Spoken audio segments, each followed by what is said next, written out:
buenas noches, gracias por acompañarnos. Siempre estamos aquí en Conversando la Noche por Mega TV, tratando de conversar con protagonistas de la actividad en nuestro medio, ya sea social, política, empresarial, periodística. Y siempre es un gusto destinar esta hora también a la reflexión, a conocer mejor a una persona detrás del personaje y a contar historias. Hoy con un querido colega y amigo, Mario Bracho. Tanto es así que mucha gente hasta ahora nos confunde. A mí me dice Mario Bracho, a él le dice Mario Ferreira en la calle. Tuvimos la experiencia compartida de la mañana de cada día, una etapa extraordinaria y muchas vivencias de noche y madrugada. Mario Bracho Vareiro. Esta es su hoja de vida y luego conversamos la noche con él.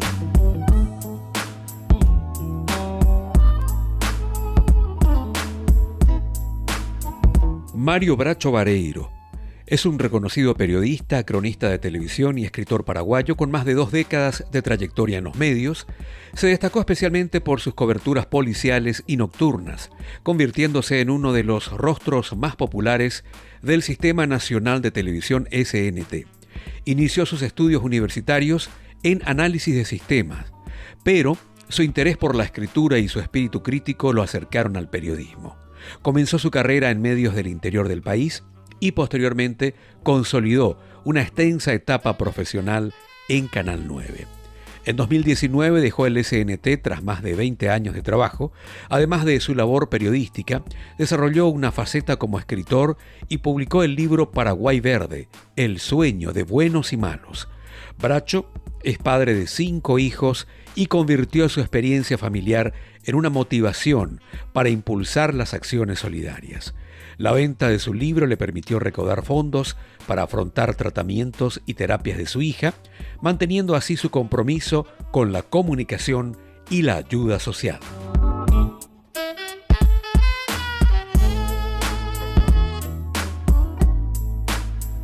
Bueno, querido tocayo, por fin nos encontramos porque la verdad es que muchas veces intentamos y ando medio ingrato, tengo que reconocer yo mi culpa.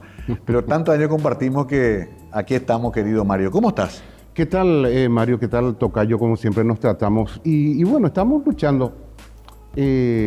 Tantos años Sí. de lindos recuerdos, de trabajos bien hechos, es lo que podemos destacar en nuestra relación profesional. Y eso a veces uno piensa y dice a sí mismo, Dios nos puso tanta gente buena también en la vía en nuestro camino. Sí, es cierto, como también nos puso lo otro. Y nos sigue poniendo quizás, pero es cuestión de evadirlo, ¿verdad? Sí, me intriga mucho tu caso porque en realidad te hiciste como todo el mundo desde bien abajo, hiciste cronista, recorriste noche y madrugada. ¿Cuándo comenzó esta aventura tuya con los medios? Bueno, mi aventura es bastante especial. Yo fui estudiante de la Universidad Católica en el área de Ciencia y Tecnología. Sí. Armamos un sistema de contabilidad presupuestaria, Mario. Ajá. Espectacular. Ya. Antes, pero hace 35 años, te vas en una municipalidad y le decía a una municipalidad, vamos a armar una base de datos y vas a poder facturar. Antes pues, se hacía a mano nomás la cuestión de pagar impuestos. Así mismo. Entonces desarrollamos nosotros ese sistema y eso me llevó a implementarlo en Saltos del Guairá.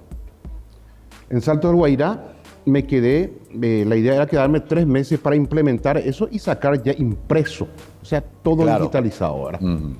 Bueno, era una linda experiencia, entonces yo estuve en contacto con el intendente y como había que comprar computadoras, me dice, ¿no querés enseñar computación, Mario, acá a los...? Sí, pero con mil gusto.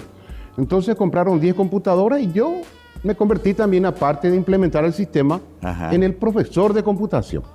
Ah, mira vos. Hola, estamos hablando de los años 80 por ahí, ¿eh?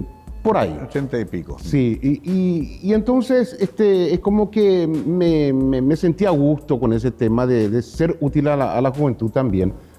Y a la tarde ya me quedaba libre y escuchaba un programa de radio, la 95.5, la red Canin de Lluvia Comunicaciones.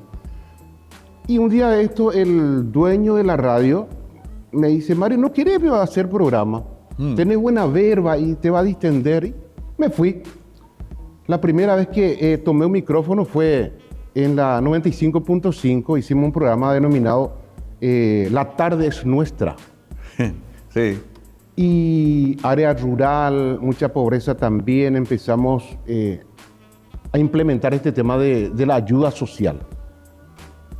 Y nos fue bien en el sentido de que logramos ayudarle a muchísima gente a través de las colectas, de las campañas. Es como que se movió un poco la radio ahí. Ajá. Ahí ya le probaste el gusto ya. Ya le probé el gusto, ¿verdad? Me sentí útil. Y después no venía los sábados y me quedaba y ya me hice un amigo, Mario, yo tengo una discoteca, ¿no querés ver animar? Ya empecé a animarse. Entré en ese desastre. Estamos hablando de Salto de Irá hace 35 años, Sí, 30 años. sí. No, y bueno, llegaban allá Rigoberto y compañía. Sí. Me sentía importante. Yo chiquitito, pero yo enorme, pero estábamos juntos. Imagínate lo que era en ese entonces. Claro. Empezar a animar. Llegaban grupos musicales, los acompañábamos. O sea, me sentí ya un poco fuera de lo que yo había elegido como profesión. Claro. Porque en el fondo, Mario, pensé, estar todo el día sobre una computadora al final no era lo mío. Claro, Lo tampoco. mío era la libertad de expresión, la libertad de hacer cosas. Claro. Y bueno, después, a invitación de Benjamín Fernández, no sé si se enteró que yo hacía radio y que hacía buenas programaciones. Ajá. Nos citábamos, comencé a trabajar en Radio Libre, ahí lo conocí a Pablito Valdés, a Carlos Troche, Mira a vos. Salvador Ícar. Yo comencé prácticamente acá en Asunción, Sí. en Radio Libre. Radio Libre, Sí. claro. Que también era una experiencia nueva, Benjamín había abierto eso, era una radio distinta, Sí. bastante más amplia ideológicamente. Sí. Una experiencia en la escuela también. Una escuela donde yo, de pasar a ser una especie de animador de las tardes, poniendo buena música, ya tenía que usar el cerebro acá. Claro. Acá ya habíamos planteado un poco darle mensaje a la sociedad de acuerdo a lo que nosotros pensábamos como ideología. O sea, ya Claro. se tornaba un poco más científico el periodismo de acá, ¿verdad? Claro. Sí. Más periodismo de opinión, más... Sí. A ver, pero siempre tuviste una inclinación por los problemas sociales, la gente. A vos te vio siempre la gente como alguien a quien contarle sus problemas, Sí. la parte más dura inclusive. Porque yo lo sentí, Mario. Yo lo sentí mucho. Yo nací en el barrio Varadero. ¿Cierto? Conozco. Mi padre era un constructor de embarcaciones, lanchero, contrabandista a veces. Yo me acuerdo de tu casa, había un esqueleto de una lancha. Él sobre la la azotea. terraza hacía embarcaciones. Mi mamá vendía empanadas, yo le fritaba, después salía a vender también.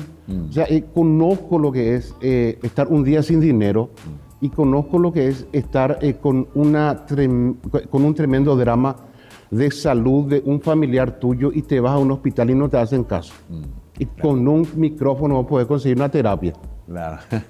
Claro, eso lo experimentaste vos mismo. Quizás por eso la gente te ve a vos como alguien que puede transmitir esa necesidad, ¿no? Y a pesar de los años y de estar fuera del ámbito en un 90%, pues sigo teniendo programas, Ajá. la gente me sigue viendo de esa manera. Sí. Y logramos solucionar problemas. ¿Qué querés que te diga? Increíble, ¿no? Claro que ahora están también las plataformas que ayudan más, o sea, te independizaste un poco de depender de solamente de un medio. Vos haces un TikTok y te pueden Sí. ver miles, ¿verdad? Pero, a ver, quiero ir de a poquito. ¿En qué momento te vas a Canal 9? Bueno, y ahí Benjamín le da el ok a lo que hacía en la radio. Ajá. Le gustó la forma de pensamiento que tenía también, ¿verdad? Y me dice, Mario, ¿vos dónde vivís? Y vivo cerca de Canal. ¿Qué? Sí, cerca de Canal 9. Claro, a pasito. Bueno, esta noche te vas, ponete algo lindo ahí y, bueno, vas a trabajar en Canal 9. ¿Qué? Para mí Benjamín era jefe de prensa en ese era momento. jefe de prensa, conductor de noticiero, ¿verdad? Sí. Y me voy y me dice, pregunta por Eric Fisher. Eric Fisher. Iba a ser mi camarógrafo. Sí. No teníamos chofer, yo manejaba. ¿Y qué hacemos, Eric? Y no sé. Claro, lo conozco, Ari, un saludo para él. Sí, un tipazo, lo recuerdo siempre. ¿Y qué es lo que vamos a hacer? Radiografiame la noche, lo que vos ves, ahí me contás. Bueno, y nos vamos. Lo primero que uno piensa es ir a primer auxilio, donde hay novedades. Claro, Ahí le encuentro a los muchachos de la vieja guardia, ¿verdad? Sí. Que están ahí con los diarios Accidente. crónicas, sí. Tema policial ahí. Y ahí me dicen, ahí va a venir una patrullera. Ellos tenían todo radio, walkie. Claro. Sabían que iba a venir una patrullera. Se va Eric, ve a un tipo, no sé si era degollado o le cercenaron parte sangrando ahí. Empezó a filmar y a vomitar. Claro. No, era su experiencia. Es brutal. Brutal. ¿Y vos también ahí? Sí, por supuesto. Y entonces dije, pero, y bueno, tenemos que conocer la versión. Y empiezo a hacer las notas, ¿verdad? Bueno, eso me permitió un poco ver el lado justamente del familiar que llega con un paciente gravemente herido, que no tiene un solo guaraní, que hay varias farmacias enfrente de primeros auxilios, y en primeros auxilios te dicen, acá no tenemos ahora. Pero enfrente hay. Pero enfrente hay. Ahí quiero hacerte un punto, te voy a hacer la pausa. Vamos a mostrar el drama social, ¿verdad? Ese momento de angustia donde una cámara, un micrófono es lo único que tiene el ciudadano. No tiene más nada, nadie más la atiende. Mario conoce muy de cerca ese fenómeno. Enseguida continuamos. Esto apenas el comienzo. Va a estar imperdible esto, ¿eh? Con Mario Bracho recordando eso, pero también viendo qué nos pasa como sociedad. ¿Por qué seguimos así? A la vuelta con Mario Bracho, hoy invitado especial aquí en Mega TV.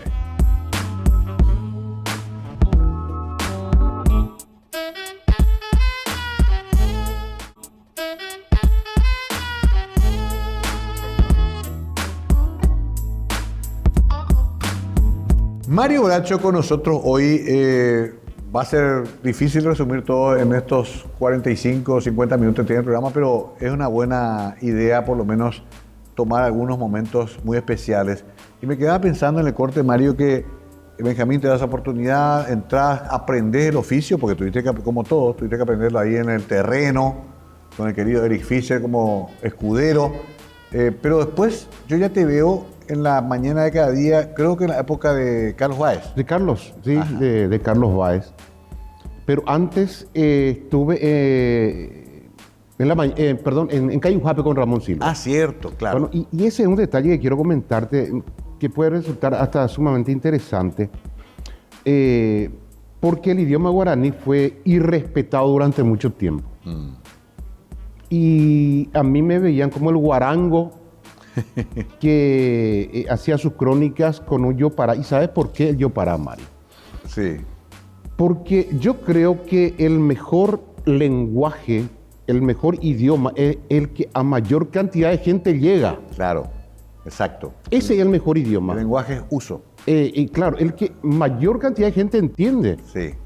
Entonces yo decidí mezclar un poquitito el castellano para la gente ciudadana, de ciudad, de las urbes, y un poco también hacerme entender en el guaraní a ese que está al costado de su chacra ya a la mañanita, viendo la televisión o tomando su matecito a la mañana, ¿verdad? Entonces, fue a propósito ese usar el yopará en el horario de Ramón Silva, porque entendí también que el lenguaje de Ramón, el guaraní es muy complicado. Claro. De entenderlo es muy complicado. Sí. Claro. A ver, Ramón tiene su gran mérito, es un boejara, es un académico. Lo encontré hace 4 días en el súper. ¿En serio? Sí. Pero vos le diste entonces ese lenguaje un poquito más coloquial y te aceptó él. Me aceptó. Vos sabés que me aceptó.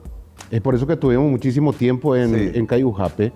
Me aceptó porque también eso era quizás lo que la gente le decía, ¿verdad? Claro, claro. Difícil, Ramón, entenderte. Sí, claro, ¿verdad? Entiendo. ¿Y eso hacías en vivo o grabado? En vivo. En vivo. En vivo. Tempranísimo. Y me tocó situaciones difíciles en guaraní, Mario. Vos sabés lo que es un detalle que nunca me voy a olvidar. Pantaleón Mora, ¿te acordás? Sí, nuestro compañero. Bueno, sí, fue después de un programa con Pablo Rubín a una discoteca. Nosotros, cobertura noche y madrugada. Los festejos de Año Nuevo ya era. Sí, no sé si fue un evento. Sí. Bueno, después eran 4:30. Yo 5 tenía que estar en el canal. 4:30. Y escucho por la radio: Alfa Bravo Delta base 3, accidente grave, curva de la muerte. Accidente grave, saldo fatal. Y le digo a José: mira, tenemos que estar en. Y no vamos a alcanzar, me dice José Alderete, y el chofer también, Barrios. Rubén Barrios. Y me dice, no, pero es un accidente fatal, me dice Rubén. Vamos, nos vamos. Encuentro un auto en forma de V corta por un árbol. Qué bárbaro. Bueno, y una mano así sobresaliendo, era una mano. Entonces digo, acá hay un accidente grave, tenemos que pasarlo esto en directo, y Catuya y Queca y Ujape, así en guaraní ya. Y me dice, sí, te envío el móvil. Me envía el móvil, Mario. Y yo, en un montón de documentos que quedaron regados ahí en el lugar del accidente, Sí.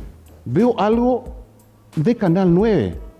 Empiezo a remover, veo la plaqueta de Jorge Pantaleón Mora. Y me tocó transmitir en vivo y en directo la tragedia de un compañero con quien compartía hacía horas nada más. Qué bárbaro. Me acuerdo perfectamente, a mí me tomó ese accidente estando con el canal en Uruguay, con Noemí Gómez y compañía, y fue una conmoción. Sí. Conmoción. O sea, cubriste la muerte de tu propio compañero. Y fue el segundo evento similar. El primero fue Mariscal López y Perú, Y Perú, sí. con aquel accidente con un vehículo, El querido Bogus, decíamos. Bogus, que falleció. Sí. Y vos sabés lo que es estar ahí. O sea, porque a ver, ahí son dos casos de compañeros, pero eso viste una cantidad, tenías que después acostumbrarte a vivir con la tragedia, Mario. lo peor que te puede pasar, Mario, es quizás por la confianza que le transmitiste a la gente, que venga una madre a quien le avisaron que su hijo estaba atendido y que te abrace y que te diga, Mario, decime si esto es cierto o no. Claro, imagínate vos. O sea, a veces la gente no dimensiona todo lo que pasa un cronista de calle y sobre todo noche madrugada. Así como también, Mario, muchos recuerdan la anécdota simpática, ¿verdad? Hay hasta memes que hasta viva 3 de febrero, Sí. travesti, Sí, la sí. jungla de la noche también, ¿eh? Nuestra idea era darle participación a toda la gente, Sí, a toda la gente, no ser despectivos con nadie, sí. respetar un poco la opinión de la gente y que cada uno saque sus propias conclusiones, O ¿verdad? sea que eso no se recuperó nunca más. O No. somos nosotros le juzgamos al entrevistado, Sí. o también tenemos un poco de miedo. Pero vos eras casi una especie de testigo, pero sin juzgar a nadie. Tengo dos casos, Mario, de personas que en total estado de ebriedad quisieron hablar y quizás 2 o 3 años después, uno creo que fue un año después, Ajá. y el segundo que se comunicó conmigo y me dijo, mira, tengo que agradecerte porque gracias a vos dejé la adicción de beber. Mira vos, claro. Aquella nota lo analizamos en familia y fue un quemo para mí. Y yo me quemé porque tenía ese... Claro, y mejoré mi condición de vida al verse ahí. al verse ahí. ¿Y tuviste gente que te amenazó, me imagino? Nunca más. ¿No? ¿Y incidentes así de violencia? Ahí en el lugar, digo. Sí. Eso hay mucho. No, pasamos un momento difícil. ¿No? Pasamos la Azonada, donde nos apuntaban, y Claro. pasamos el Marzo Paraguayo, donde tengo una anécdota de un efectivo policial que conocí el famoso escudo. Sí. Bueno, me da un escudazo y sonaban los disparos. Entonces yo intenté reaccionar contra él porque me dio un escudazo. Te salvé la vida, pelotudo, me dijo. Claro que te movió. No, se puso el escudo delante mío y me movió. Claro. ¿Entendés? Y después me voy y veo exactamente la perforación de la bala. Qué locura. Marzo Paraguayo y también el Coabolaños. Y los secuestros. El Coabolaño fue Eso es para una historia aparte. una historia aparte porque tenía algo muy particular. El presidente de Canal 9 tenía una sobrina desaparecida, una niña en ese entonces, y me tomó de la mano así el licenciado Jadín y me dice, Mario, encontrarle, por favor. No lo encontré, Qué bárbaro. no lo encontré. Qué bárbaro. O sea, hasta ese nivel de identificación con la tragedia. Pero yo recuerdo que estuvieron todos los compañeros, yo estaba en piso, pero primero se hablaba de unos cuantos fallecidos, después ya era 100, 200, 400. Gran participación de tu amigo Coco Oren ahí al ceder ese lugar. Vos sabés que es algo que... Tropic Club. Tropic Club. Sí. ¿Qué decisión esa, no? Porque... No todos lo van a acomodar cadáveres. Exacto. ¿Quién te va a Cadáveres en abrir su tu lugar de... casa para que... Y vos te ibas ahí, estabas en ese proceso. Recorríamos, vos sabés que recorríamos. Buscando gente. Veíamos un cuerpo chiquitito y ya tratábamos de ver si esa no era la niñita. Y veías la llegada de los familiares, Todo, todo. Pues sabes que hay mucha gente que necesitó tratamiento, cronistas, tratamiento psicológico después de Coabolaños. Vos sabés que a mí nunca me llegó ese tema deprimirme por cosas que había hecho, porque en el fondo, Mario, intenté mediar ante la situación haciendo lo posible. Entonces eso vos llevas a la noche y con la almohada pensás, qué tragedia, ¿no? Pero hice lo posible. Entonces, por más que no lograste, intentaste y eso acomoda un poco tu pensamiento también. Claro, también intentos de golpe de Estado, pasaste toda esa época entre el marzo paraguayo, el oviedismo, Cuba Grau, secuestros. Totalmente, los casos de Bernardi. María Edith.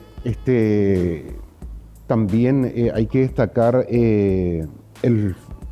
no sé si fue en la Sonada o no, creo que sí, cuando incendiaron ahí la Marina y empezaron a volar proyectiles por ahí a un arsenal de la Marina. Sí. Y nosotros estamos a una cuadra con Rubén Barrio y decía la bala.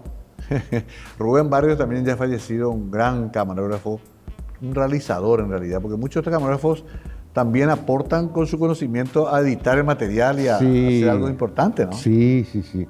Trabajaste con varios de los mejores. No, yo tuve muy buenos equipos que entendieron de que realmente si nos quedábamos a hacer los frescos de la vida y decir, pero caramba, no hay problema, no íbamos a solucionar problemas de los que hemos solucionado.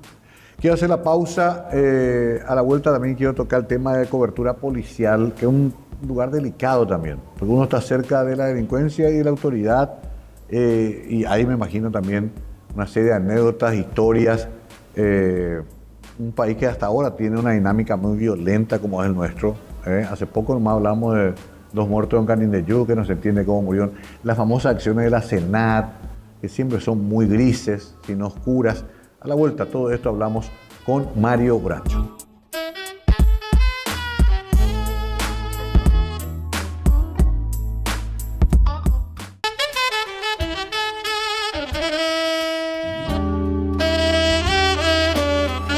Mario Bracho es hasta ahora muy conocido porque formó parte del día a día de la gente durante largos años, casi 20 años, ¿verdad? No, 23 años en Canal 9, pero seguimos haciendo radio, seguimos estando vigentes. Pero 23 en Canal 9. En Canal 9. Parte de toda tu vida. No, estaba pensando en el corte, la vinculación con la policía, con el delito, información sensible. A veces tenés que callar más de lo que sabés, qué puedes contar. Te moviste mucho tiempo en ese mundo. Nos movimos mucho y la primera experiencia que tengo yo creo que es inolvidable. Nos fuimos en la comisaría de San Lorenzo y por lo visto era costumbre golpearle a los presos delante de las cámaras. Directamente. Y eso a mí me conmovió. Y cuando estás en un grupo entre compañeros, te dicen, muy bacano, man, ¿para qué te da problema? No, Eri, filma. Filmó y le dije al efectivo policial que eso era de cobardes y que los cobardes merecen estar en televisión.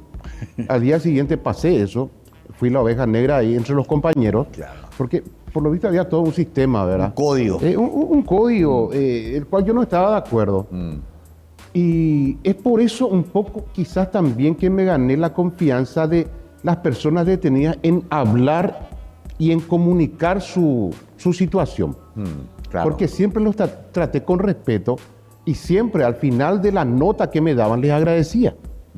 Sea borracho, sea delincuente, sea estafador, sea asesino. Yo no soy quien para juzgar. Claro, era mi trabajo. Claro, sí. Esa es la confusión que tenemos en la profesión. Nosotros nos dirigimos en fiscales y en jueces. Escuché días pasados una crónica de un conocido medio, también lo voy a decir para no enquilombar mi vida otra vez. Comenzaba relatando exactamente la versión de la Senat, la versión oficial de lo ocurrido con estas 2 muertes, el cronista. Sí. Como si fuese eso lo que ocurrió. Y eso pues no puede ser. El periodista tiene que dudar. Tiene que dudar, tiene que decir, bueno, esta por lo menos es la versión de la Senat, pero te relataba paso a paso cómo fueron sucediendo las cosas. Después veo otra página y veo cosas totalmente diferentes. Claro.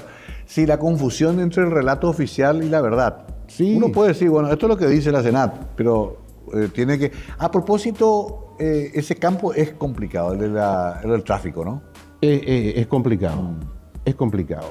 Imagínate que yo tuve graves problemas justamente en el canal, porque nos íbamos en la terminal de ómnibus. Sí. ¿Qué es lo que hasta ahora ven en la terminal de ómnibus? Sí, Niños drogándose. Sí. Bueno, hice la primera crónica, rating total.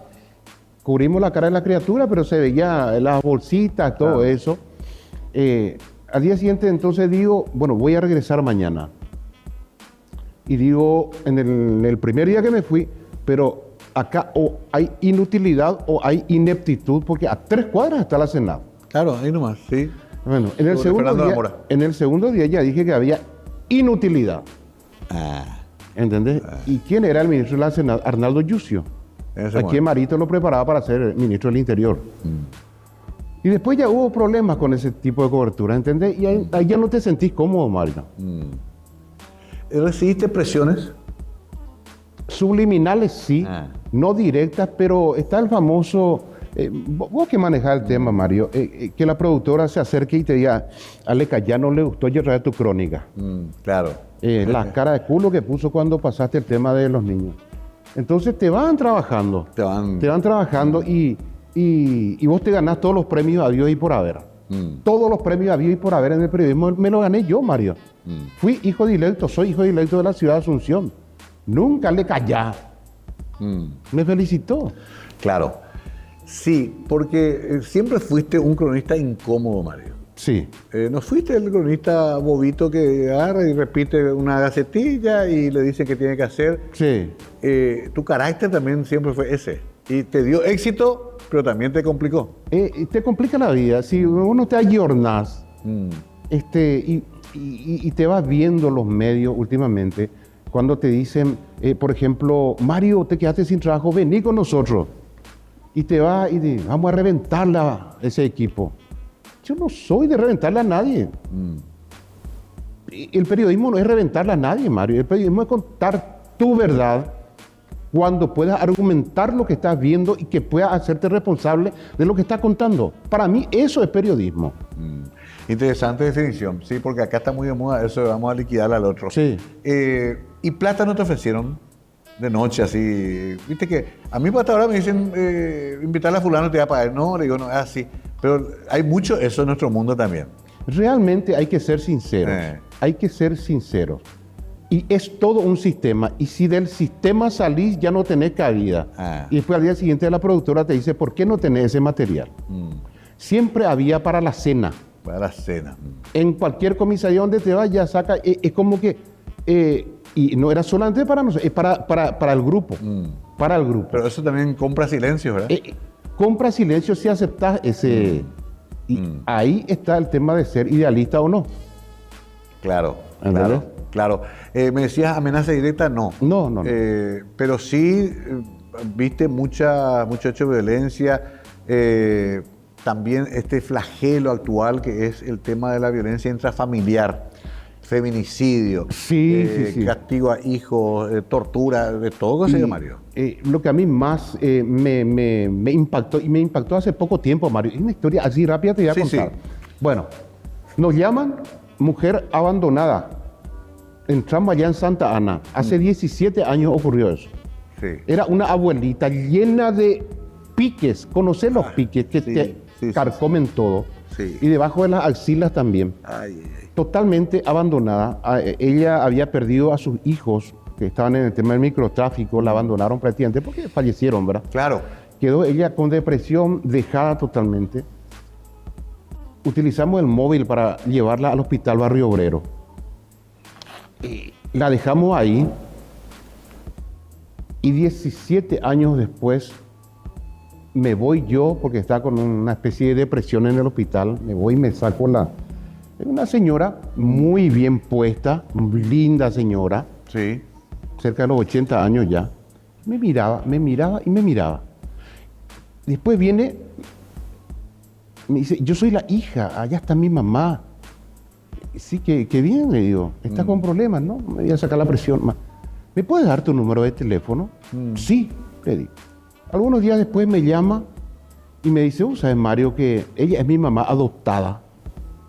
Yo perdí a mis padres, soy una empresaria Y cuando he visto tu crónica, No te puedo creer. sentí lástima, me fui, le retiré, le llevé en el Migones.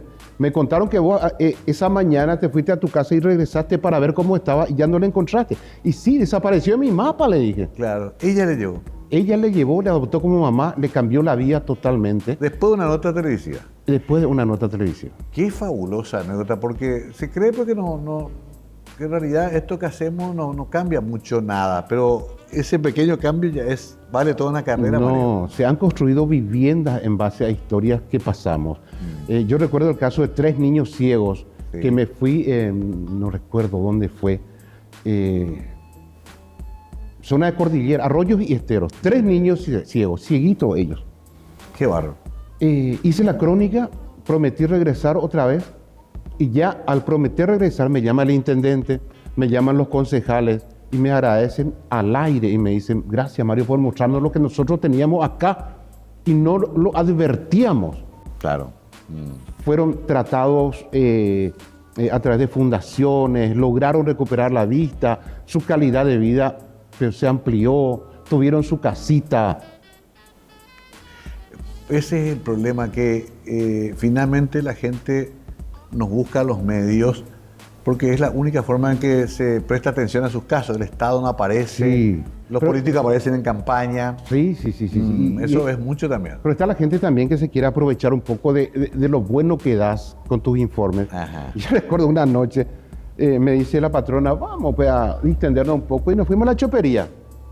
Estábamos escuchando buena música ahí, ni siquiera bebíamos. La idea era salir un poco nomás. Claro. Pero ahí enfrente había una mesa de 8 o 10 personas que estaban farreando y coleccionando latitas ahí. ¡Mario Bracho! Me dice un tipo. Sí. ¿Me puedo sentar? Sí, lo peor que te puede ocurrir es que cuando estás con tu Claro, pareja, está tu pareja. pero le aguantamos, ¿verdad? Sí. Ahí empieza a contarme la historia de su mamá. Mario, vos sos mi salvación. Vos sos mi salvación. ¿Qué? Necesito la silla de ruedas para mi mamá. O sea, el tipo estaba hecho puta, Claro, bebiendo, gastando. pagando 40,000 por cada cerveza. Pero me veía a mí como una solución para una silla de ruedas. Bueno, sí, me encanta la anécdota porque es así mismo. Para el ñoño alcanza, pero Sí. no alcanza para la cooperadora escolar de tu hijo. Pasa mucho también en Paraguay. Vamos a hacer la pausa y entramos en la última parte de esta charla que da para una miniserie, ¿no? Porque Mario tiene muchísimas anécdotas, pero sobre todo es la vivencia directa de quien estuvo ahí siempre con la gente en la calle trabajando y escuchando y mostrando sus problemas, el drama de la vida real. Ya volvemos.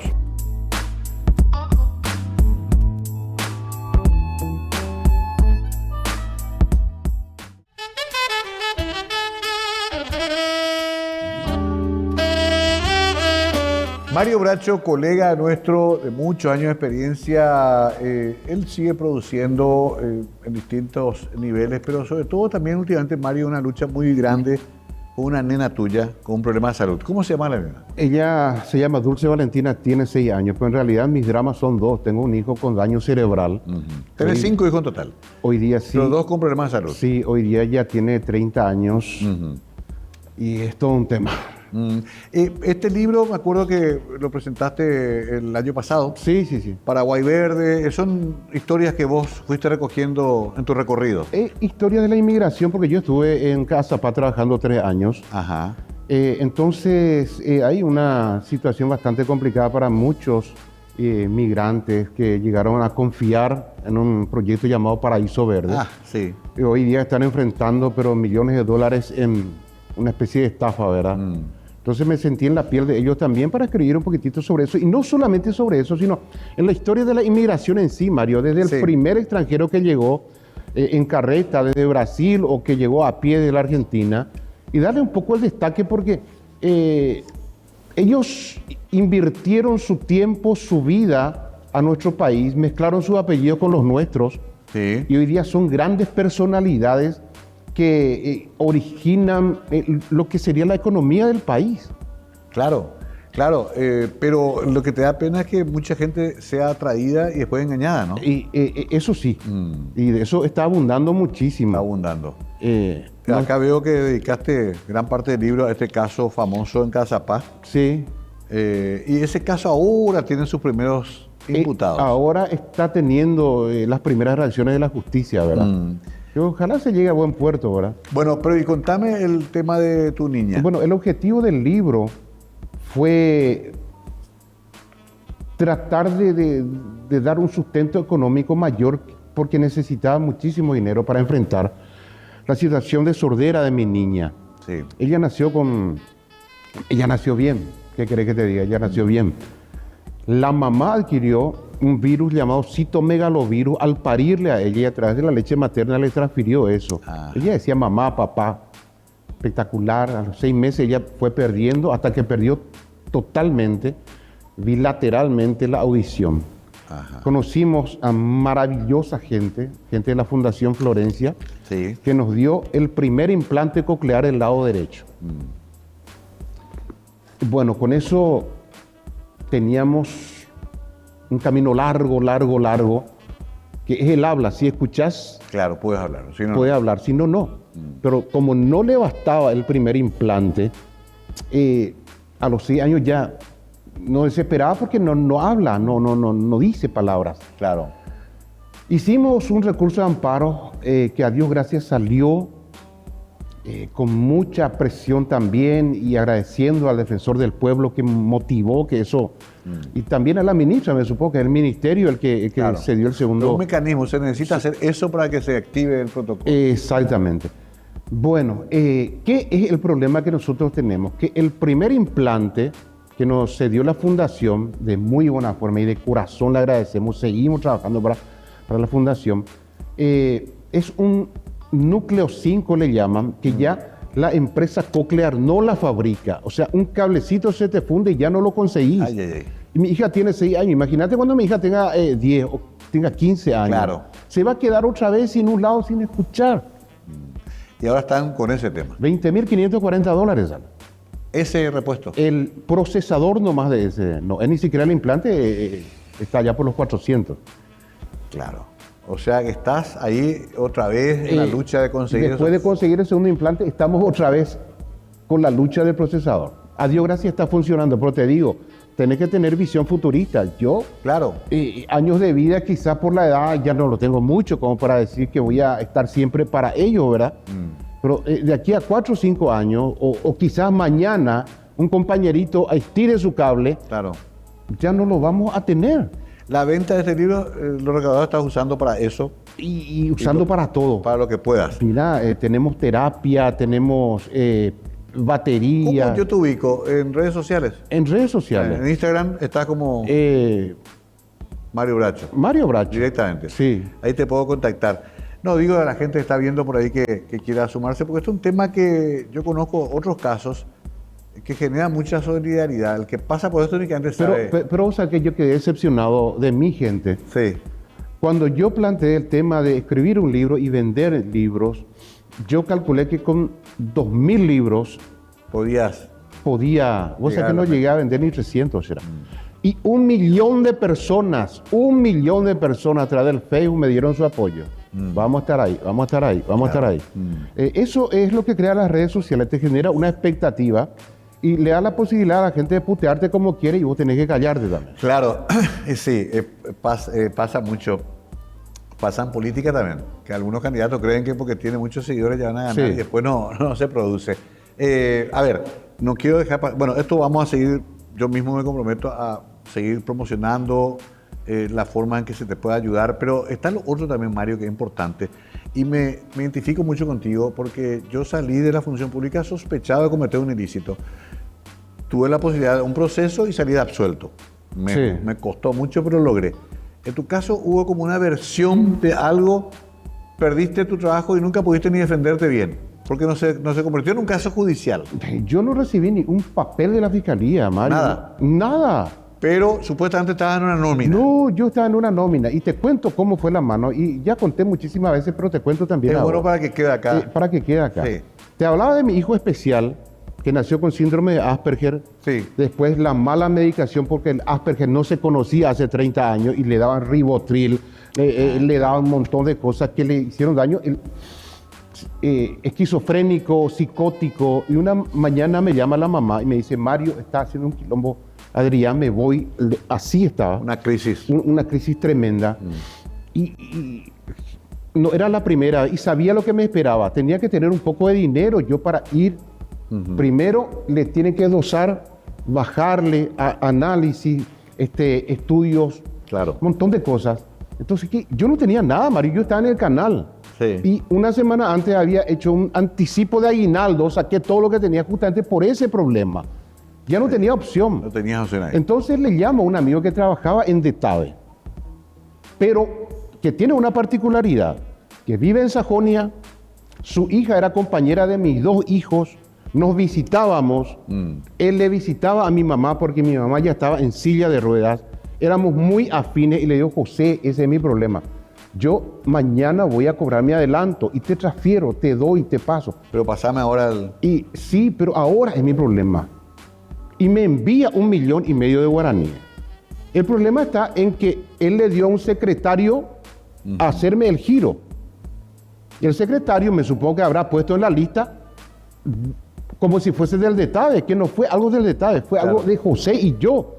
Algo particular. Algo particular. Y al día siguiente yo cobro mi platita en el canal, que era un adelanto, y le digo, José, yo salgo a las 9. No, yo no voy a poder estar a las 9. Entonces te dejo con el guardia. Le dejé al guardia, viene José, había cámaras por todos lados. Eso le dije yo a Carlos Granada. Carlos, hay cámara. Un día lo que le debí. Claro, un día, 24 horas. Incluso me fui a hablar con José, grabé la conversación con José y me dice, José, pero esto no tiene nada que ver con Detave, yo no sé de dónde sacó esto. Ya, ¿Entendés? Y quedaste como que vos cobrabas en Detave. Exactamente. Entonces ahí, pero no fue esa la cuestión que me hizo salir de Canal 9, porque si yo me resistía y yo no firmaba, le iba Claro. ¿Sabes qué es lo que me dio esa gana de salir y de firmar ese documento? Cuando ganás todo y no le gusta nada a tu jefe, cuando en tu cumpleaños haces lo mejor, comprar un pato, vos lo haces a la naranja y haces pescadito y llevás y compartís con los compañeros y tu jefe ahí está sin probar bocado, que no te diga felicidades. Cuando todo lo que haces no le gusta a tu jefe, yo no aguantaba más esa presión. No sentías que eras reconocido. No sentía que era reconocido. A pesar de que... Mira, Mario, cualquiera entraba a hacer noticiero menos Mario Bracho. Entraba este muchachito que no duda en sus capacidades. Diego Agüero ya hacía noticiero, o hacía ya la mañana. Mariano, entraba pupilo, pasante, todos pasaron por mí haciendo pasantía. Después ya hacía la mañana. Todos progresaban menos yo. Claro, o sea, todo eso se sumó en el momento que Todo vos se dijiste... sumó. Entonces cuando me dice, estuve reventado porque le expliqué a este señor, le llevo a la jefa de recursos humanos, le hago escuchar la grabación, pero espera, le voy a llamar a Granada. Le llama a Granada. Y Granada ordenó eso. Qué curioso, ¿no? Que... No podía yo estar más ahí. Desde esa vez no paso más ni por la vereda de Canal 9.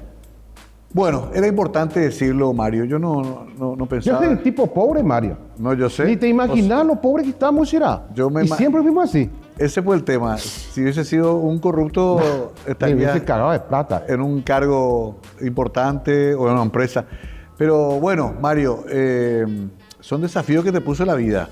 Sí, y lo enfrento con altura, será porque Dios me dio la posibilidad de tener muchos amigos también. También. Muchos que valoraron mi trabajo. Muchos que me dicen, Mario, yo nací contigo viéndote. Sí, y es curioso, ¿no? Porque, y lo digo esto a título muy personal, no apareció otro Mario Bracho. Y no va a aparecer porque el sistema ya no le va a permitir a alguien que quiera hacer lo que yo hice. Porque yo también puteaba contra el canal.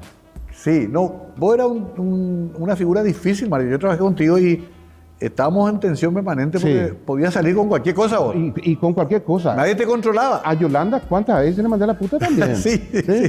Pero, sin embargo, esa tensión generaba una atracción extraordinaria de rating y sobre todo que no te callabas nada. Y la gente comenzó a decir, Samu me gusta la Mario Bracho porque él va a decir así como es. Muchísima gente me dice, vos sabés que una vez estaba quemando basura frente a mi casa y viene el vecino y me dice, me voy a llamar Mario Bracho.